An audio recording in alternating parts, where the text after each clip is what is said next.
Hello everyone! Welcome to Canon, the podcast. This is episode what? Episode 4! For episode 4, pag-uusapan natin ang Canon Insights. Okay. Babalikan lang namin yung mga last 3 episodes. So, mag-recap kami and talk about what we've gathered from sa mga guests natin. Then we will reflect on our journey. So each of us will be sharing our insights and realizations as we put our podcast series to an end. Grabe naman yung to an end. Since magre-recap tayo, syempre umpisa dyan, episode 1, di ba? Ang title ng episode 1 ay A Journey Beyond the Extraordinary. Extraordinary. Yeah. Grabe. An interview with Oh my Sir God. Ethan Verse. For me, one of the key points that stuck to me was that he was donation-based and his drive for doing tarot readings. It was mostly just to help people. Yeah. Because he understands that not everyone can pay for a reading. Oh, yeah. Okay. Which is, because some people really need help. And Oo nga. when they turn to reading, sometimes it could be pricey, expensive. So Oo nga. he just yeah. does it donation-based. Mm-mm. So just Oh, that's pay really whatever nice. you can. Yeah. Oo. Yeah, tapos meron din siya na-mention sa interview, di ba yung sa research natin? Mm-mm. Parang pinaka-topic nga natin is mag-talk about the movies. Mhm. Tapos parang nagulat ako, may na-mention siyang experience niya, na yung cards niya, hindi niya daw ipapamana yun ever. Oh. Kahit natuto siya sa mom niya, gumamit siya ng sarili niyang cards kasi naniniwala siya na may sarili siyang energy na gusto niya siya lang yung makakagamit. So like, kapag yung cards ng mom niya ginamit niya, parang iniisip niya may ibang energy na yung cards. Ganun. Oh, that's interesting. Yeah, parang sa tarot movie, di ba? Yeah. Na yung lola, ayaw niyang ipamana sa apo niya yung cards. Mm-mm. Pero makulit siya. Sobra. Hinuhukay. Oo. Di ba? Ang kulit Yung tuloy. niya eh. niya, Oo, yung lola tuloy. niya. Parang sabi ko, na-mention ko nga sa kanya na parang same sa movie. Tapos, sabi niya, napanood niya nga daw yung movie na yon. Yeah. Yeah, so may pagkakahalintulad daw talaga yung mga nangyari doon sa pelikula, tsaka sa totoong buhay. Yeah, sabi niya, realistic yun. I didn't expect Oo that. nga eh. Medyo Yung nagulat din ako, realistic realistic. pala yung ganun. Pero, yeah, totoo. Okay. May halong horror talaga yung ano eh, yung pag-reading din minsan. Oo. Pero depende kung paano mo rin siya i-interpret eh. Yeah. And actually similar siya sa Similar siya sa sinabi ng mga nakuha natin na practitioner. Na yeah, realistic nga siya. Pero yon, there's always the but. There's always the pero hindi pinapakita yung ganito na maayos. So, yeah, hindi siya 100% accurate. Pero it's realistic in a sense. Yeah, okay. Yeah, kasi movie pa rin naman eh. Hindi Oo. naman siyempre pwedeng parang Galing sa wala. oo. Unless Kailangan may fantasy story. for real. Yeah, okay. Yun, for the episode 1, yun yung mga insights na nakuha namin kay Sir Ethan Verse. So for episode 2 naman, we talked about New Age spirituality and horror in local films, why these practices are so often portrayed in the horror genre, and how we can shift the narrative. Yeah, so we had an interview nga with Ate Sheena. So she's been practicing for a few years now. Super interesting nga nung story niya, 'di ba? Yung nakwento niya sa amin ni Diana na yung mom niya, she's also a practitioner. Nag-reading siya with playing cards. Yun, tapos palm reader din siya, mind reader. Tapos at first, parang ayaw niyang imana. Or like, hindi siya super interested. Yun. Oh. Hindi siya super interested at first. Pero, she went through a time of her life na medyo nag-struggle siya. Oo, yeah. So she went through a lot. And then she had a spiritual awakening. And that eventually led to her finally picking up tarot cards. Yeah. Kwento niya meron cards yung grandma niya. But I'm not, but she uses a different deck. Yeah. Oh, Yeah, parang so- same din kay Sir Ethan Oo, pala. yeah. She uses deck na Friends. Yung story niya actually super interesting kasi parang collector siya ng merch ng Friends. The TV show, Friends? Yeah. Oh, Yes. Yeah. Mm-mm. Tapos meron din merch yung Friends na ganun. So bumili siya. Mm. Yeah, and that's what got her into it. Ayun, super super interesting kasi although hindi siya donation based, I think one of the reasons why donation based yung kay Sir Ethan Verse is that dapat kasi meron exchange of energy. Yun yung sinabi ni Miss Sheena. Need na meron exchange of energy Yeah. pag nag-reading. So pag may binibigay sa'yo, dapat may binibigay ka pabalik. Because Oh. even in science, Yeah. no? Yeah. Diba? Super interesting kasi even in science, pag meron action, meron din opposite action na mangyayari dapat. So, ganun yung point ni Ate Sheena. I think one of the biggest points, one of the biggest takeaways na nakuha ko is that yung tarot and yung fortune telling, right? It's not something to be scared of. Yeah. It's not something na dapat natin katakutan kasi a lot of it is just guidance. Yes. Kumbaga, yung sabi ni Ma'am Sheena is that how she does her readings, she reads it based off of the present energy na meron. So, if may future man nalalabas, it's based off your present. So, very changeable Yeah. yung future. Ayun, and if hindi ka naniniwala sa ganun, diba? Then we can't really change anything. It's all about like your belief. Right, exactly. It's spirituality, religion. It's a very personal thing. Yeah. Actually, one of the like most interesting things and one of like the most eye-opening things that she said ng time na yun, was that bakit ka matatakot dito? It's just a piece of paper. Yes. Which is true, right? Tama. What was she referencing? What paper? Yung The cards tarot. niya. Tarot Yeah. cards. Yeah, tapos she said na some people think na it carries negative energy, ganon. Tapos sabi niya, well, kahit na ano naman bagay nakakapag-carry ng energy, Totoo. kahit na suklay, kahit na Yes. anything, 'di ba? Yeah, because if you feed negative energy, Yes. positive energy into something, it will take that. Ayun. Yeah, It's all super about how you think. yeah, very very interesting and very insightful yung interview. And actually, sabi niya, pag na-awaken ka na spiritually, hindi ka na babalik. Really?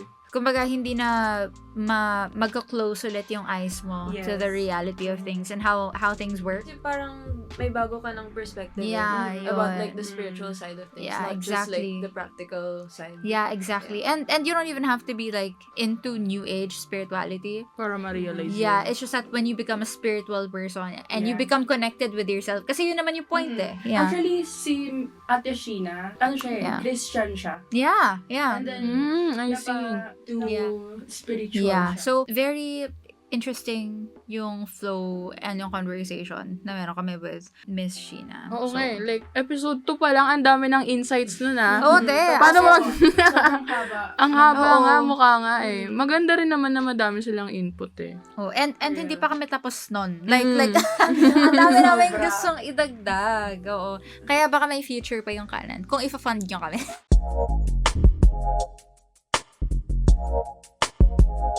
Ayun. So, for episode 3, we talked about, yun nga, yung mga local new age films. So, as we said before, yung mga new age films kasi, lalo na dito sa Philippines, they're usually portrayed in the horror or thriller genres. Yeah. Gaya ng feng shui, Oo. yung tarot, kutob, and the healing. Sila yung mga, isa sa mga movies na yun na, alam mo yun, nakaka-evoke ng fear sa Totoo. mga viewers, tsaka, they also intrigue audiences. Pero kasi, they can also cause misconceptions and stereotypes. So, important pa din na to educate Oo, tama. yung mga tao about it para alam nila yung mga ibang bagay na hindi napapakita sa Yeah. films and kung ano talaga yung practices, like what they really entail. Oo. Alam mo ba, nung bata ko, I think that was the first time that I watched feng shui.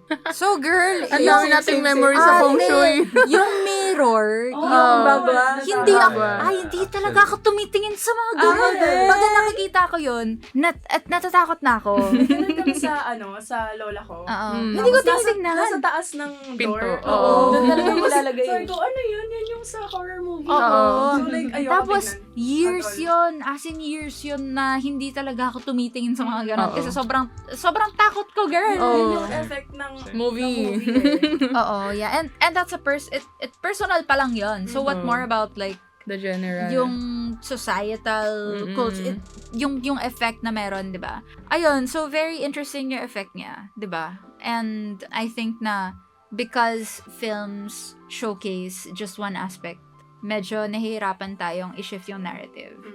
Oo. Naka-build na ng ano eh. Parang horror vibe talaga ang gano'n ng Oo. Because if reading. people watch that once and then they're not interested in Yeah. that Learning kind of, more, oo. If Yun na they're yung not interested in ma-retain. learning more, then that's the only thing that they associate it with. So Oo. yeah, it Tsaka- carries out with them through adulthood. Yeah. Tsaka na since, di ba kapag film, they're only gonna focus on one plot. It's not like they're gonna focus on multiple, right. kunyari sa New Age, it's not like they're gonna focus on multiple practices na i-cover nila lahat ng New Age talaga. So, Oo. hindi din talaga kayang ipakita lahat. Oo, yeah. Kaya with our guest speaker, Sir Morris Herames, we talked about some films are accurate but some ay hindi. Oo. Like in Feng Shui nga, the bagua actually symbolizes good luck. Oo nga eh. Na-explain din yan yung sa na-interview natin na Yeah. practitioner before Oo. sa Quiapo. Tama. Sa movie kasi bad luck siya.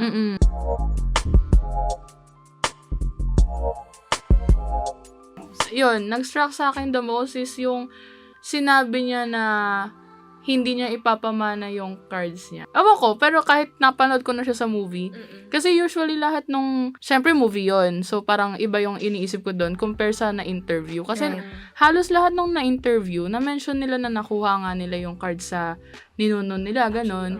Tapos parang sa totoong buhay pala, meron pa rin opinion na, hindi, sa akin lang to, ayokong ipasa yung energy. Yun yung nag-stuck sa utak ko. Which may be something about like, ayun nga, the whole free choice ng mga New Age practitioners. Kasi, ayun nga, meron iba na ayaw nila. Pero meron din iba na, papamana ko to. Because like, in Miss Sheena's case, she had cards from her mom, she had cards from her grandparents na she chose not to use mainly. Kumbaga. I think she does use it still, pero hindi siya yung main cards niya. So ano siya choice mo talaga as a practitioner kung ano yung gusto mo. And in the case of Sir Ethan Verse, ayun, ayaw niya talaga, and that should be respected. Kasi that's how he chooses to practice. Oo. Tsaka yun yung maganda, like, in fairness, like, kahit nga galing pa yun sa mga ninuno nila, parang at the end of the day, may choice ka pa din eh. Correct. Diba? Oo. Hindi siya sa pilitan na, hindi, kailangan mapasa natin to until gantong year, diba? Oo. It's not as strict as like organized religion. Oh, Oh, yeah. yeah. Yeah. Totoo. Yeah, definitely. There's a lot more, there's a lot more freedom on how you choose to practice. Kasi, ang daming opinions, no? Super, like, there's a variety of practitioners. Kahit na nung nasa Quiapo tayo, medyo iba-iba rin yung mga sinasabi nila. Oo. And, yung mga in-interview nga natin, they have different opinions about certain things, which is fine. And I think it really shows how diverse I wouldn't call it religion. The belief, how diverse the belief is, and how you can really express yourself the way that you feel is fit. Yeah. Oo. Depende sa tao pa rin eh. Parang hindi sila uniform lahat, no? Oo. May kanya-kanya talaga silang way kung paano nila i-practice. Express, oo, i-express yung... Pero for me, Ganun. dapat talaga balance. Like, kung merong belief yung iba na hindi belief mo, respect it. Oo, Tama. So Sinabea, what are your thoughts? What was your For me, takeaways? ang naaalala ko talaga from Sir Morris is that na-mention niya na yung New Age practices, even like the concept itself, part na yun ng culture natin as Filipinos. Which is true. Kasi tayo as Filipinos, mahilig tayo sa mga kwento like folklore, yung, alam mo, yung mga kwento natin. Parang doon din galing eh. It actually reminded me of one of our interviewees din sa Quiapo. May sinabi siya na, yung about sa faith healing, siya yung parang traditional way of medicine eh. Even before na-build up yung medicine, yung health industry ng mundo, yun yung nauna eh. Yun yung form of parang herbs, oils, healthcare ganon. natin before, like, since dati-dati pa. So, parang, oo nga, no? Parang doon ko lang na-realize na parang, oo nga, no? Like, wala palang hospital dati. Oo nga. Ganon. Sila ang mga OG pala. Parang, din pala talaga nag-start ang lahat. Ang lahat. Pero parang, that's actually really interesting. Gusto ko rin idagdag yung sinabi ni Miss Sheena sa ni Sir Ethan, yung exchange energy. Like, kasi wala na ring libre talaga ngayon.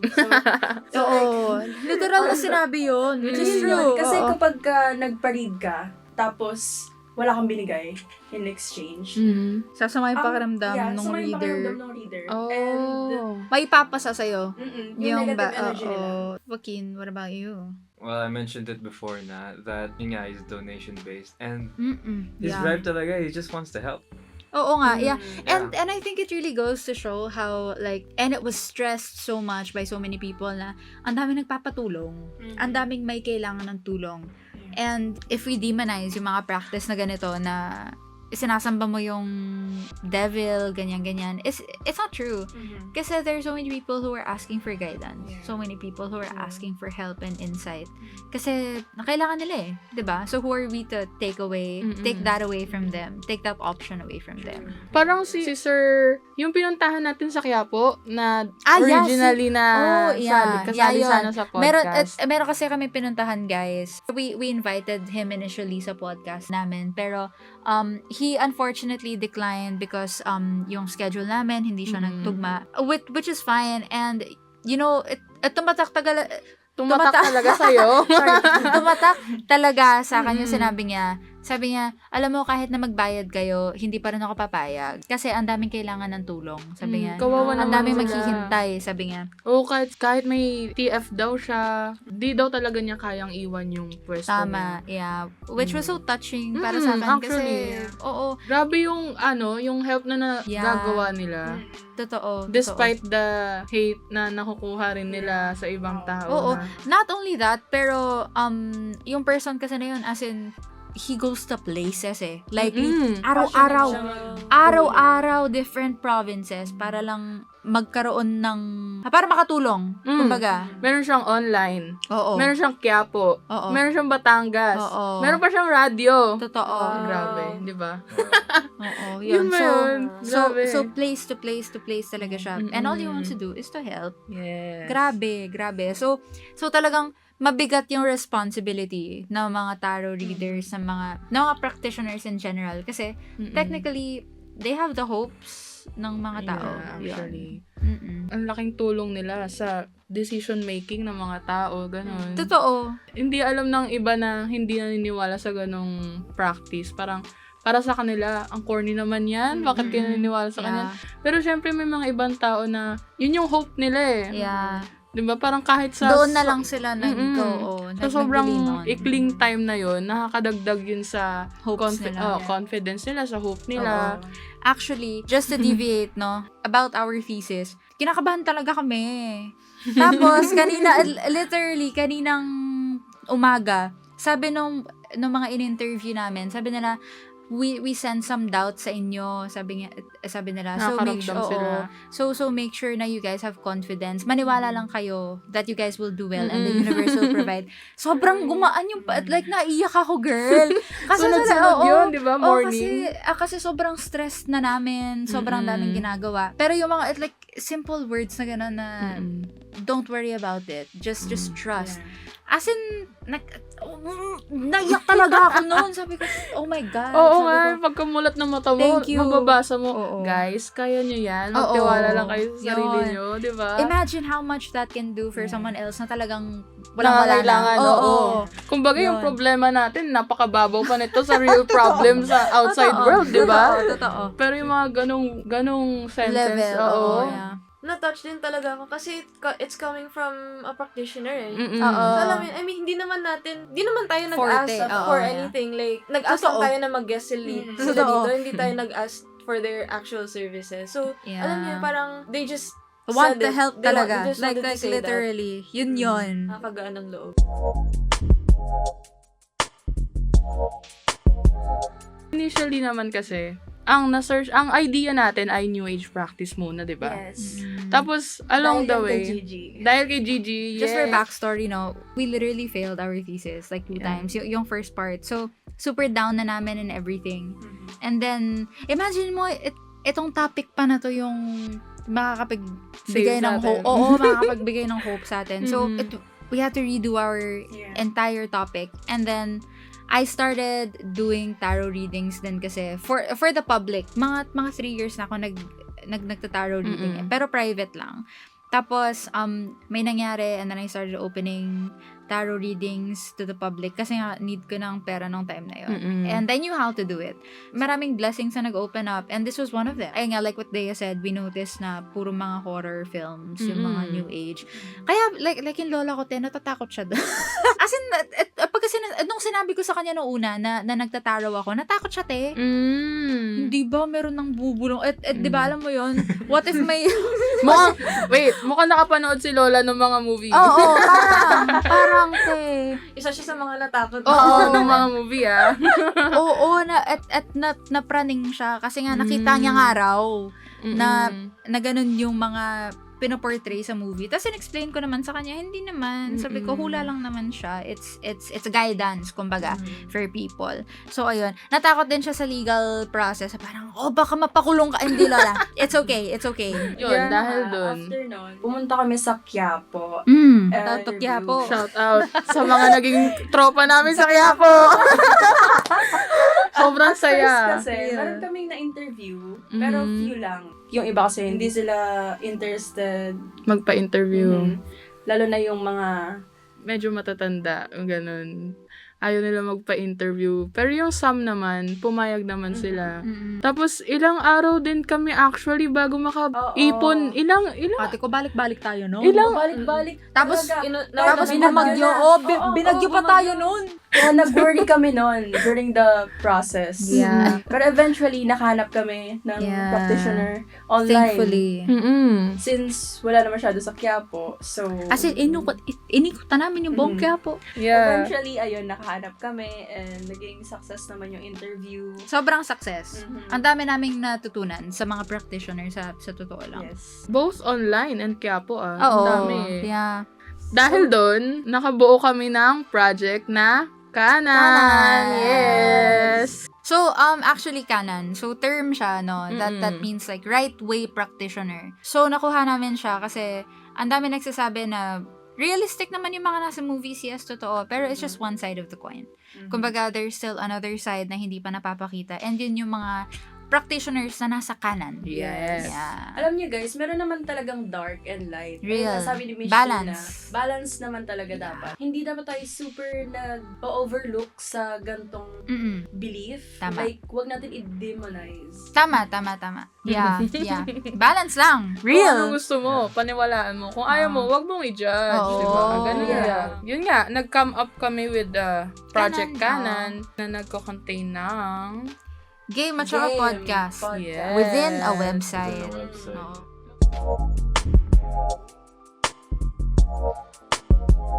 mostly. How was the development process for the website, Joaquin? At first, kind of challenging kasi I haven't used Elementor in a while. It's like a website editor within WordPress. Dun yung website, guys. Oo, yun. Medyo nahirapan kami kasi we wanted it to be a little bit more creative kasi eh. Ako nung first draft ko, medyo super serious niya. Kaya ako pinasa kay Joaquin. I think mas maganda yung perspective niya pagdating sa creative. So, Oh, yeah, check out our website. oh yeah, canoncreatives.com. Yes, shout out. Whoa! So cute, guys. Beside the website, anong laman ng mga website natin, guys? Game. Game, yeah, made by me. So sa game, si Day yung nag-drawing. Ang ganda ng mga drawings, diba guys? Lahat ng Kaya- assets, yung logo, lahat ng ginamit sa game. Grabe, siya yung gumawa. Na-enjoy ko naman kasi siya sobra kasi nga naka-help din yung sobrang immersed Tama. tayo sa Quiapo sunod-sunod na linggo. Oo, te, kahit siguro nakapikit ka, kaya mo siyang Actually, i-drawing. Totoo. Oo. Parang nai-imagine ko yung mga mukha nila eh. Hindi, Oo. pero no joke. Nakaka-enjoy naman siya. Hindi ko napansin sobra na ang dami ko nang nagagawa kasi nga na-enjoy ko siya, Oo gano'n. nga, yeah. Tapos, Ano yung process mo pala? process ko. Like, yung sa art style. Kasi ang ganda ng art style. Oh, A lot of yeah. people like the art style. Yeah, And I very saw ano that. siya. Yeah. When you first see it, hindi ka ma-intimidate. Yeah. So, Yeah, it's cute. very friendly. Yeah, very friendly siya approachable. to everyone. Yeah. Naging process ko, well, bago pa naman yung website, parang mahilig na talaga ako sa medyo childish style na drawing. Yeah. Tapos yung mga inspiration din, parang real life, inspiration. Kunyari yung map namin, guys, check out the game para makita nyo yung map namin. oo. Mukha siyang Quiapo, I think. Oo. Yeah. Ah, Pero church. check nyo na Oo, lang. tama. Yes. You can see Yeah. the church. Yeah. Tapos Yeah. yung, as in, kahit yung kumot sa game, yung pinaka-favorite ko yung kumot dun sa Lola. Oo. Kasi mukha siyang kumot na pang Filipino talaga. Oo, May bula-bulaklak, yes, alam nyo ba yun? Yeah. Yung Pero colors. akong ganun day, yun lang yung kumot ko sa bahay. Wala na akong iba. Yun. Sobrang na-enjoy ko yung paggawa ng game. Tapos, besides the game, finally, we have the Podcast. Yeah. This one, Canon Talk. So, for the podcast, kami ni Diana yung nag-handle. Ang initial plan namin was to actually make a video podcast. Pero, dami namin pinagdaanan, guys. Like, real. Grabe yung time constraints. So, nag-switch kami sa Audio podcast. Oh, And yeah. not just that, aside from the time, nahirapan din kami maghanap ng practitioner. Ay, ate ko. Yes. But, nakahanap kami ng online practitioner. Yeah. Ayun si Miss Sheena and si Sir Ethan. Oo, thank you so much po talaga. Shout Shout out, out. Tarot Philippines community. Yeah. Actually, guys, like sa mga gusto magpa-tarot reading, sa mga gusto ng insight, pwede kayo dun sa Tarot Philippines community. Kasi, approved yung mga tarot readers nila. So, they have like years of experience and talagang screen sila ng admin. Strict So, sila. yeah, super strict. Walang makakapasok ng scammer, yung mga hindi legit na reader. Yung mga nasa kaliwa. Oo, correct. Ayun, lahat sila nasa kanan. Yes. Boom. nasa So, sila ayun. lahat. So please do check out Tarot Philippines community on Facebook. Kasi, ang ganda community, I'm actually, like nag-join ako sa community na yun. Kasi, ang tagal ko naghahanap ng mga spiritual friends and super konti lang ng mga nahanap ko. So, I joined the community, super light ng energy nila. Like, real. Sobrang daming people doon na gusto lang talaga tumulong. Which I think is so beautiful. So, again, please check out Tarot Philippines community. Continuing off of the podcast, ano pa yung mga napagdaanan natin? I think the biggest challenge, honestly, is like self-doubt. Actually, yeah. Oo. Alam mo, nung umpisa, parang wala na kami mahanap, di na natin magagawa Oo, yan. te. Oh my Yung God. kasi diba nag-invite din tayo ng guest, yung si Sir Morris. Nahirapan din kami maghanap ng Ng ibang... ng film Film critic, film director. Because a lot of them are super busy, which is understandable, So we're very thankful to everyone who took the time talaga out of their day to make sure na ma-help nila kami oo, sa research. Yun naman yun eh. Parang 'di ba, besides sa goal nila na maka-help na nga through their analysis, tapos yung mga readings nila, parang nag-help pa sila sa ibang paraan. Gaya nung Totoo. sa atin, students. Oo. Parang pinapass on nila yung knowledge nila sa atin. And through that, we're able to also pass on the knowledge to others. Which is yung goal naman talaga natin, di ba? Yes. It's to raise awareness na hindi lang puro negative yung New Age spirituality. It's also, it's something to be celebrated. Kaya, guys, alam niyo ba, yung mga practitioner na na-interview natin, even yung director, they were super excited. Very open sila about Yeah, they were super excited to be a part of this kasi it's not a topic na openly talked about eh. Yes. Yeah. You can say na a lot of people are spiritual, a lot of people are religious, pero it's not something that's talked about like this. And Na casual lang. oo, yeah. So it's very nice na it's being opened up and they were very excited about this. It's a good chance to open up dialogue and to encourage conversations within communities about it. Kasi it's an important part of our lives. It's an important part of our culture and talagang people turn to it for help. From that challenge, gawa naman namin ng paraan through online yung community, yung Facebook community. Yeah, so important yung mga community. After we broke through our struggles, ano yung perception nyo ba before ng New Age spirituality? Tapos ngayon, ayun, ano yung difference? Actually, ako, 'di ba, since kayo nga, mga friends ko na kayo na nagpa-practice. yeah. Pero parang before medyo hesitant pa rin ako na magpa-reading. Duda ako na parang kaya ko bang i-take yung mga malalaman ko. As a person oo. Yes. Kaya big part of the game din, yung the fact na dapat marunong ka mag-empathize with others. Lalo na yung mga nire-readingan mo. Kasi totoo, hindi lahat ng tao makaka-take ng advice na harsh, right? So, and it's something that our practitioners also mentioned na you have to learn how to understand and empathize talaga. Kasi mga tao pa rin yung mga kausap mo. 'Di ba? Hindi naman porket nire-reading mo na sila, meron kang gift, then you can be 100% honest na with everyone. As much as possible, you want to soften the blow and you want to be able to comfort them. Kaya big part yun. Totoo. Na sobrang important ng spirituality for a lot of people. Totoo. And it's important na we relay the message onto them in a way na hindi sila masasaktan. I think, soon, magpapa-reading din ako. Oo. Yeah, yun yung natutunan ko sa research natin. Oo. Mas na-open up yung perspective ko nga. Ako naman, before pa akong spiritual person talaga, like, Catholic ako eh. Naniniwala ako na may God. Yeah. Hindi more into religion. Oo, gets. Gets. Yeah. Yeah, kasi may mga people na extremist din. Which is why, again, like what Diana said earlier, super important ng balance talaga. Yes. So if you're completely leaning over to one side, may tendency nga na maging negative siya. Yeah. So it is important na magkaroon ng balance kahit na ano man yung pinapractice mo, Mhm. 'di ba? So yeah, it's true na historically there were a lot of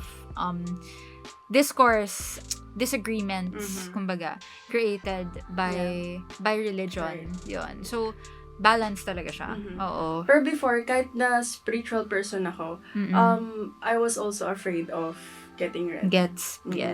Kasi nga, katulad din kay Dea, na takot ako sa results, Mm. na like, kung anong masasabi sa akin, ayokong harapin yung sarili ko muna. Totoo. Siguro na. Ayoko Sarili muna mong ngayon demons, kasi oo. pa ako, vulnerable pa ako guys. So, Oo. As a soft girl daw si Diana. For me, actually, dati, naniniwala talaga ako sa New Age. Mm-mm. Kasi, before, parang, I just knew na nandyan lang siya. Like, it's a thing. Yeah. Pero hindi talaga ako, like, this was like before pa nung bata pa ako. Parang hindi ko lang siya masyadong pinapansin. Gets. Pero na-curious kasi ako actually sa astrology. Oh, kasi yeah. nakita ko sa social media like that. So, Right. pinag-aralan ko yun, guys. Mm-mm. Tapos, I learned na ginagamit pala yun to tell fortune. Yeah. So, kaya, tapos nagugulat ako kasi kahit random post na nakikita ko online, nag-resonate siya. Gets, Parang, gets. ha? Hindi naman ako kilala nito. So, paano yun? Ah. Diba? Now na natakal natin na we got information sa practitioners, Right. I feel like it's a safe space pala. Yeah, I mean, totoo. before, kasi parang, hindi ko din siya magets before. Parang, I was just learning about it. Yeah. Pero now, it feels safer to, like, Engage with engage it. with. Yeah. Lalo na we've talked to so many practitioners. Yeah. Like, both online and face-to-face. Ang dami natin nakita, ang dami natin nakilala. Shout out to Quiapo! Plaza Miranda, Quiapo! Yo, yeah. Thanks, Diyan Quiapo. po yung mga aming Oo. nakausap. Oo. Thank you po sa inyo. So much. So, what about you, Joaquin? Oh my god, New Age spirituality. I was a very skeptical person. At Yeah, first. okay. Because people in that space would ask me the weirdest things. Like, Yeah. What time were you born? ah! Who knows what time they're born? Yes. Astrology Oo, din, yeah, kailangan tama. Yeah, malaman the first yung time time. someone asked me that, I was like, what? Why? What do you want to know? Who knows that? And then I found out, but it's for some chart. Yeah, Yeah, yung birth birth chart chart, mo. Yeah, there's So, a what birth time were you chart. born? Na-stress na siya. I'm not ulit. gonna say. Ayun, I've been sige. told not to share that Okay, information. yeah. Even Andy, actually, because she's more into this space, Yeah. astrology-wise. Like, she was actually very excited about the See? topic. Yeah. And she helped me get comfortable with this space. I'm not fully invested naman, Gets. but it's something I'm more open to, I guess. Yeah, yes. Is dahil sa Yeah. ganon, si Joaquin pa din, nagkaroon pa rin siya interest. Oh, Yeah. tama. Yeah, through that. Yeah, Yeah. okay. Nice. Yung sa akin naman, I mean, nagpa-practice na ako before. Pero, ever since I was a kid, like, even yung mga tita ko kasi, like tinuruan nila ako magbasa sa mga playing cards, ganon. Playing cards? Yeah. Very siya, yeah. Very, very shallow lang siya. Kasi hindi naman practitioner yung tita ko. Pero meron daw siyang natutunan from her friend. Tapos yun, ginagamit ko yun since I was young. And when I was young pa lang, gustong-gusto ko na talaga. Pero, he never siya na open up again. Kasi, very much like Mishina, actually. Kaya sobrang nag-resonate talaga ako sa story niya. Nagkaroon ako ng time where I was like, lost in life talaga. As in, ang dami kong pinagdaanan. And, naghahanap ako ng religion na masasandalan. So, like, I went to church. I went to different churches. Nag-Jehovah's Witness. Wow. Nag-born again. Girl, may sinasabi ka ba, Joaquin? Never yun. As in, ang dami kong trinay na faith. And, nothing really resonated with me at the time. So, nag-try ako sa tarot. And then, dun talaga ako that's where I felt home. Kumbaga. So it's something that I've been into na since I was younger. Though, may fear pa rin, definitely. Especially when I was first starting out. Kasi, like, even my parents, ako very open naman ako sa parents ko, na nagpa-practice ako. Alam nila na nag-read ako, na nagsispell ako, ganon. Hindi ko naman tinago sa kanila. Although, they do have mga concerns na, ay, what if meron kang ma-invite na demon, ganyan. Which is something that I'm very careful of as well. Like, syempre, as much as... Oo, pwede Hindi lang siya. siya good thing. Yeah. Oo. Talagang Nasa kaliwa siya, pre, sabi ni Joaquin. Grabe promotion ni Joaquin, Nasa kaliwa yun. Nasa kaliwa siya, pre. Hindi, pero yun. So they have their concerns, which I'm also concerned about din naman. Pero, there's, when you understand na how the world works and how the energies work, it's a lot easier for you to release yung fear na yun. So, yeah, I've been into it, I'm still into it, and I'm even more into it now. Kasi, oo, doon ko nahanap yung peace ko eh. And I think that's the most important thing when it comes to religion tsaka spirituality, na peaceful ka sa loob. Yes. Yeah. Oh, for sure. Real. Yun. Ayun lang naman, that was what we learned throughout our entire journey of canon. Well, those are the major points anyways. Ang daming... Ang dami. Kaya dapat i-sponsor nyo na kami. Oh! Thank you so much for listening. And of course, sa lahat ng mga tumulong sa amin, no? Yes. Thank you so much for, taking the time, making the time for us, literally paving the way Yes. for us to be able to create this project. Kasi same naman yung goal nating lahat, is that to shed light sa canon. Check out our website, guys. CanonCreatives.com. Everything is there. We have a lot of fun facts then about New Age spirituality. We also have our game, which is downloadable on there. Tapos meron din kaming podcast. So, yeah. Thank you so much. Thank you, guys. Bye. Bye.